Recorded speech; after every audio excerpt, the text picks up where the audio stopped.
அஸ்ஸலாமு அலைக்கும் வரஹ்மத்துல்லாஹி வபரகாத்துஹு.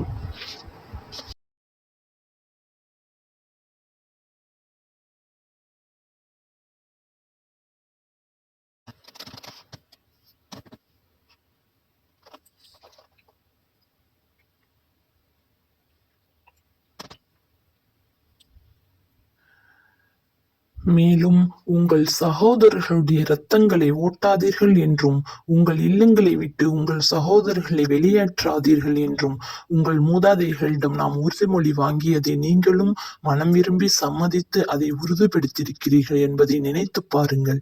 இவ்வாறு உறுதிப்படுத்திய பின்னரும் நீங்கள் உங்கள் மனிதர்களை கொலை செய்து விடுகிறீர்கள்.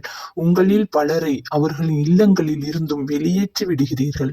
அவர்களுக்கு எதிராக பாவமாகவும் அநியாயமாகவும் அவர்களுடைய எதிரிகளுக்கு நீங்கள் உதவியும் செய்கிறீர்கள். ஆனால் நீங்கள் வெளியேற்றி அவர்கள் எதிரிகளின் கையில் சிக்கிய கைதிகளாக உங்களிடம் உதவி தேடி வந்துவிட்டாலோ அவர்களுக்காக நீங்கள் பொருளை ஈடு கொடுத்து அவர்களை மீட்டு விடுகிறீர்கள். ஆனால் அவர்கள் இல்லங்களிலிருந்து வெளியேற்றுவதும் உங்களுக்கு தடை செய்யப்பட்டுள்ளது. இவ்வாறு செய்யும் நீங்கள் வேதத்தில் உள்ள சில கட்டளைகளை நம்பிக்கை கொண்டு சில கட்டளைகளை நிராகரிக்கிறீர்களா? எவர்கள் இவ்வாறு செய்கிறார்களோ அவர்களுக்கு இவ்வுலகத்தில் இழிவை தவிர வேறொன்றும் கிடையாது. மறுமையிலோ அவர்கள் கடுமையான வேதனையின் பக்கம் விரட்டப்படுவார்கள். உங்கள் இச்செயலை பற்றி அல்லாஹ் பராமுகமா இல்லை. இவர்கள்தான் மறுமை வாழ்க்கைக்கு பதிலாக இவ்வுலக வாழ்க்கையை விலை கொடுத்து வாங்கிக் கொண்டவர்கள்.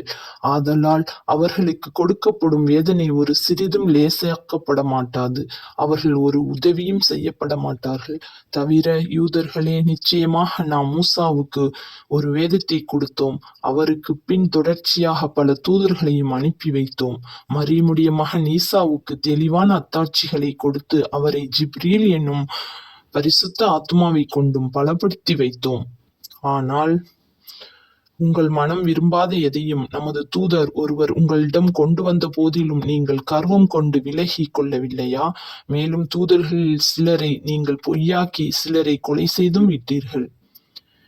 எங்கள் உள்ளங்கள் திரையிடப்பட்டிருக்கின்றன என்று அவர்கள் பரிகாசமாக கூறுகின்றனர். அவ்வாறன்று அவர்களின் நிராகரிப்பின் காரணத்தால் அல்லாஹ் அவர்களை சபித்து விட்டான். ஆதலால் அவர்கள் நம்பிக்கை கொள்வது வெகு சொற்பமே.